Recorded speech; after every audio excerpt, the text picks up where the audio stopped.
Bismillahirrahmanirrahim. Assalamualaikum warahmatullahi wabarakatuh. Innal hamdalillah nahmaduhu wa nasta'inuhu wa nastaghfiruh wa na'udzu billahi min syururi anfusina wa min sayyiati a'malina. May yahdihillahu fala mudhillalah wa may yudhlil fala hadiyalah. Wa asyhadu an la ilaha illallah wa asyhadu anna Muhammadan abduhu wa rasuluhu amma ba'du.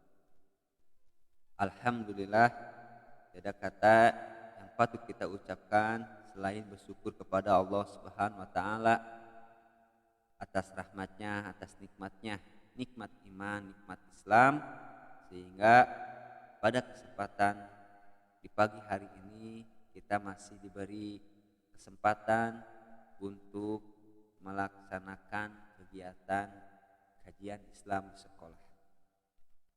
Salawat dan salam semoga tercurahkan kepada suri tauladan kita, penutup para nabi, nabi akhir zaman, Nabi Muhammad sallallahu alaihi wasallam, kepada keluarganya, kepada sahabatnya, kepada tabi'in, tabi'ut, serta kepada umatnya yang senantiasa patuh taat terhadap sunnahnya. Anak-anakku yang dirahmati Allah Subhanahu wa taala, pada kesempatan pagi hari ini kajian yang akan disampaikan masih mengenai fikih, diantaranya yang dimakruhkan ketika berpuasa. Sebelum dimulai penjelasannya mengenai hal-hal yang dimakruhkan ketika puasa, alangkah baiknya seperti biasa diisi nama beserta kelasnya di kolom komentar. Anak-anakku yang dirahmati Allah Subhanahu wa taala. Allah Subhanahu wa taala berfirman, A'udzubillahi minasyaitonirrajim. Ya ayyuhalladzina amanu kutiba alaikumussyiyam kama kutiba alal ladzina min qablikum la'allakum tattaqun. Al-ayat. Allah Subhanahu wa taala mewajibkan berpuasa kepada kita semuanya, ya. Dan Allah Subhanahu wa taala menjadikan bulan yang mulia, yakni di mana kita berpuasa, yaitu bulan Ramadan. Allah Subhanahu wa taala akan membalas segala amal-amal soleh kita di bulan Ramadan, dan itu akan dilipat gandakan oleh Allah Subhanahu wa taala. Maka dari itu, hal-hal yang penting bagi kita semua adalah jangan mensia-siakan amalan-amalan yang tidak ada faedah atau tidak bermanfaat. Anak-anakku yang dirahmati Allah Subhanahu wa taala, supaya kita mengoptimalkan ibadah di bulan puasa ini, bulan Ramadan ini, alangkah baiknya kita mengerjakan amalan-amalan soleh, ya.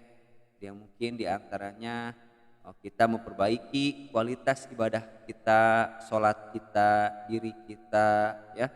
Bahkan ulama menjelaskan, ketika kita ingin sesuatu itu bisa bermanfaat atau berkualitas, maka perbaikilah diri kita. Yang pertama adalah perbaiki sholat kita, kemudian perbaiki diri kita.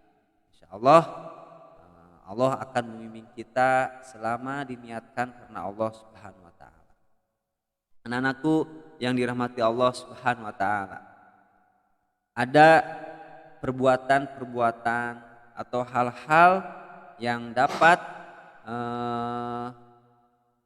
dikategorikan perbuatan yang dimakruhkan dalam ketika berpuasa. Jadi ada hal-hal yang dimakruhkan ketika berpuasa. Yang pertama yaitu terlalu dalam dan berlebihan ketika dalam berkumur-kumur dan istinsyak. Istinsyak itu menghirup air ke hidung, ya. Menghirup air ke hidung secara berlebihan, ya, atau ke dalam seperti itu. Ini dimakruhkan. Kenapa? Karena khawatir nanti masuk ke dalam tenggorokan. Ya, seperti itu. Itu dimakruhkan.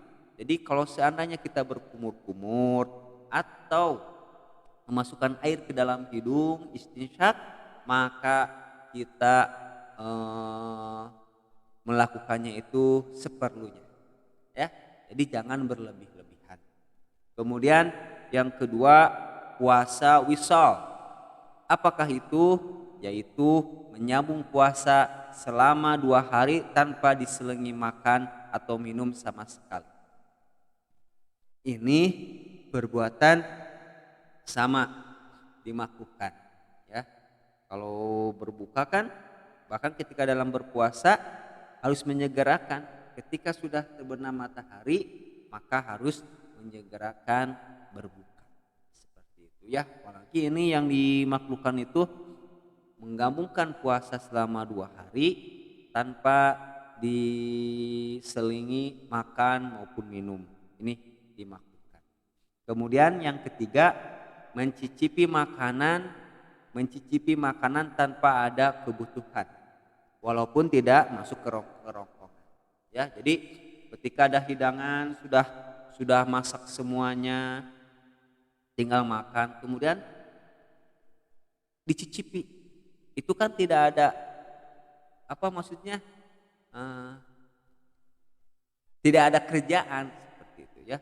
Mencicipi makanan yang sudah dihidangkan itu nggak ada manfaatnya seperti itu, ya. Itu dimakruhkan. Walaupun tidak masuk ke dalam kerongkongan, tapi karena tidak ada keperluan, buat apa melakukan perbuatan seperti itu, ya. Itu yang dimakruhkan. Kemudian yang keempat, bermalas-malasan, ya. Jangan malas-malas, ya, melaksanakan ibadah, tadabbur Al-Quran malas, baca zikir pagi malas, ya. Tapi kita harus paksakan. Justru ketika kita malas, kita semakin digoda oleh setan, ya. Itu, maka dari itu, supaya kita terhindar dari setan, kita baca ta'awudz, berlindung kepada Allah dari godaan setan yang terkutuk. Kemudian ketika mau melakukan amalan-amalan soleh, kita paksakan, ya, paksakan supaya kita senantiasa nanti terbiasa untuk melakukan perbuatan amal soleh tersebut, ya, seperti itu. Kemudian selanjutnya, banyak tidur tanpa ada kebutuhan, seperti itu, ya. Banyak tidur tanpa ada kebutuhan, kemudian berlebih-lebihan dan menghabiskan waktu dalam perkara mubah yang tidak bermanfaat, seperti itu. Itu dimakruhkan, ya. Jadi jangan banyak tidur, ya, seperti itu. Kemudian menghabiskan waktu dengan perbuatan-perbuatan yang mubah, tidak ada manfaat. Anak-anakku yang dirahmati Allah Subhanahu wa taala, itulah hal-hal yang dimakruhkan ketika berpuasa, ya. Jangan sampai kita terjerumus melakukan perbuatan-perbuatan yang dimakruhkan, ya, seperti itu. Anak-anakku yang dirahmati Allah Subhanahu wa taala. Kemudian selanjutnya kita akan membahas beberapa kesalahpahaman dalam ibadah puasa. Ada beberapa hal, yaitu kesalahpahaman dalam ibadah puasa, ya. Anak-anakku yang dirahmati Allah Subhanahu wa taala. Yang pertama, ketika kita hendak akan berpuasa, maka kita niatkan terlebih dahulu, yaitu tempat niatnya itu dalam hati, ya, dalam hati. Allah mengetahui isi hati kita. Bahkan ketika kita menetapkan itikad dalam hati kita bahwa besok kita akan berpuasa, ini sudah memenuhi niat yang sah, ya. Rasulullah SAW tidak pernah mengajarkan, ya, niat itu diucapkan, Tapi niat itu tempatnya di hati, ya, di hati. Karena sesuatu yang mengetahui isi hati hanyalah Allah Subhanahu wa taala.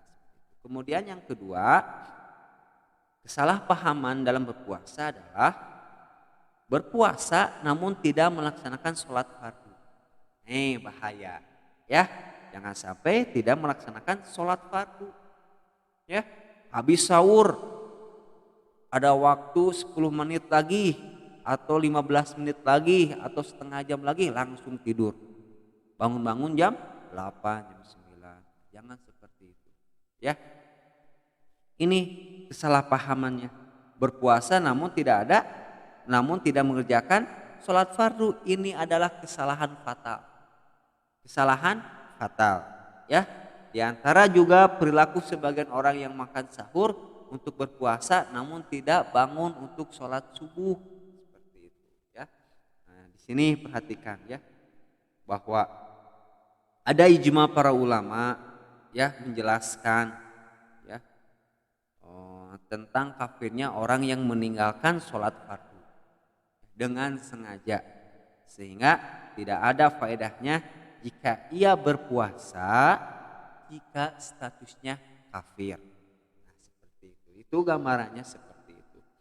Ya, sebagian ulama berpendapat orang yang meninggalkan sholat fardu tidak sampai kafir, namun termasuk dosa besar. Ya, namun termasuk dosa besar, seperti itu. Ya, jadi sampai bisa membatalkan pahala puasa, seperti itu. Ini perbuatan yang fatal, ya, yakni orang yang berpuasa namun tidak sholat fardu. Kemudian juga bisa menjadi hal-hal yang mendapatkan dosa besar karena tidak sholat.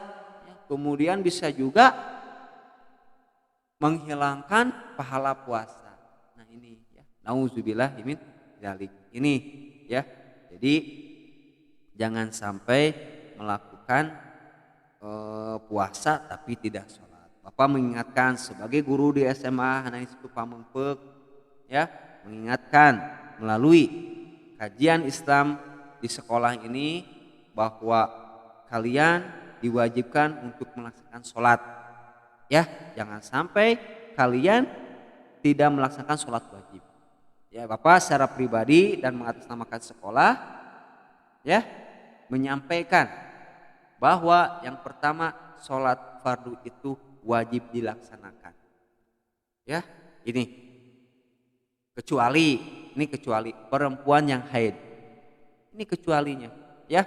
Yang sakit pun juga wajib sholat fardu itu, wajib selama 5 waktu itu wajib, ya, sebanyak 5 waktu itu wajib, ya. Bapak sekali lagi, ya, atas nama sekolah pribadi Bapak sebagai guru pengampu pendidikan agama Islam, ya, bahwa sholat itu wajib, sholat wajib itu wajib hukumnya dilaksanakan sebanyak 5 waktu, apalagi sholat-sholat yang sunnah seperti itu, ya. Nah, anakku yang dirahmati Allah Subhanahu wa taala. Jadi kita semua sudah mempunyai tanggung jawab untuk melaksanakan perintah Allah, yaitu melaksanakan sholat 5 waktu. Anak-anakku yang dirahmati Allah Subhanahu wa taala. Kemudian di sini berbohong, kesalahpahaman dan berbohong bisa jadi membatalkan atau mengurangi pahala puasa, karena berbohong adalah perbuatan maksiat, seperti itu, ya. Anak-anakku yang dirahmati Allah Subhanahu wa taala. Selanjutnya sebagian orang, ya, menahan dan melakukan maksiat selama puasanya itu hingga datang waktu berbuka atau terbenam matahari, ya. Padahal perbuatan maksiat itu tidak hanya terlarang dilakukan ketika sedang berpuasa, bahkan terlarang juga setelah berbuka. Jadi jangan sampai setelah berbuka puasa itu berbohong atau melakukan perbuatan maksiat. Ya, setelah buka kemudian kita hindari ya perbuatan-perbuatan yang dapat mengandung maksiat kepada Allah Subhanahu wa taala. Selama puasa fokus ibadah. Jangan sampai setelah berbuka puasa ya membuka maksiat-maksiat kepada Allah Subhanahu wa taala. Anak-anakku yang dirahmati Allah Subhanahu wa taala. Ya. Jadi jangan sampai melakukan perbuatan yang terlarang ketika sudah berbuka puasa ya. Bahkan ketika dalam berpuasa ataupun sudah berbuka tetap kita melakukan amalan-amalan soleh dan itu akan bermanfaat bagi orang yang mengerjakannya. Terutama di bulan Ramadan ini ya. Momen-momen di mana amal soleh itu hubungannya langsung dengan Allah Subhanahu wa taala. Kemudian ada hadis tidurnya orang yang berpuasa adalah ibadah. Ini adalah hadis yang lemah. Tidur adalah perkara yang mubah, boleh silakan dan bukan ritual ibadah. Maka sebagaimana perkara mubah yang lain, tidur dapat bernilai ibadah jika diniatkan sebagai sarana penunjang ibadah. Misalnya, seorang tidur karena khawatir tergoda untuk berbuka sebelum waktunya, atau tidur untuk mengistirahatkan tubuh agar kuat dalam beribadah. Nah, ini sebaliknya. Tidak setiap tidur orang berpuasa itu bernilai ibadah. Ya, sebagai contoh, tidur karena malas ketika ibadah puasa atau tidur karena kekenyangan setelah sahur. Keduanya tentu tidak bernilai ibadah, ya. Bahkan bisa dinilai sebagai tidur yang tercela. Maka hendaknya seorang menjadikan bulan Ramadan ini sebagai kesempatan yang baik untuk memperbanyak amal kebaikan, bukan untuk bermalas-malasan. Anakku yang dimati Allah Subhanahu wa taala. Kemudian di sini yang salah pemahaman itu tidak ada hadis berbukalah dengan yang manis-manis. Nah, ini tidak ada hadis seperti itu. Ya, pertanyaan ini tersebar di kalangan masyarakat yang banyak. Ya, bahwa identik puasa itu harus minum berbuka dengan yang manis-manis. Padahal di sini hadisnya itu adalah tentang disunahkan ketika kita hendak berbuka puasa itu dengan kurma. Kalau tidak ada kurma, cukup dengan air putih. Yang disunahkan Rasulullah adalah satu, berbuka dengan kurma basah, rutab. Kemudian tamar, kurma kering. Apabila tidak ada, maka berbukalah cukup dengan air putih. Ini ya, ini yang harus kita pahami, bahwa kesalahpahaman yang terdapat yang menyebar di kalangan masyarakat itu kita harus tanganinya. Jangan sampai kita pun juga terjebak ya di TV-TV, di radio-radio, bahkan booming ya yang manis-manis dulu ya seperti itu. Tapi disunahkan oleh Rasulullah itu ketika kita hendak mau berbuka puasa disunahkan dengan memakan kurma basah atau kurma kering. Kalau tidak ada cukup dengan air putih saja. Nah, anakku yang dirahmati Allah SWT, inilah yang dapat Bapak sampaikan tentang perbuatan yang dimakruhkan ketika berpuasa dan kesalahpahaman yang menyebar di masyarakat tentang ibadah puasa. Ini saja yang dapat Bapak sampaikan. Insya Allah besok kita mohon kepada Allah masih diberi kesempatan untuk melaksanakan kegiatan kajian Islam di sekolah. Mohon maaf bila ada kesalahan, yang salah mutlak dari diri Bapak, yang benar hanya milik Allah Subhanahu wa taala. Kita tutup dengan kafaratul majelis. Subhanaka Allahumma wa bihamdika asyhadu alla ilaha illa anta astaghfiruka wa atubu ilaik. Wassalamualaikum warahmatullahi wabarakatuh.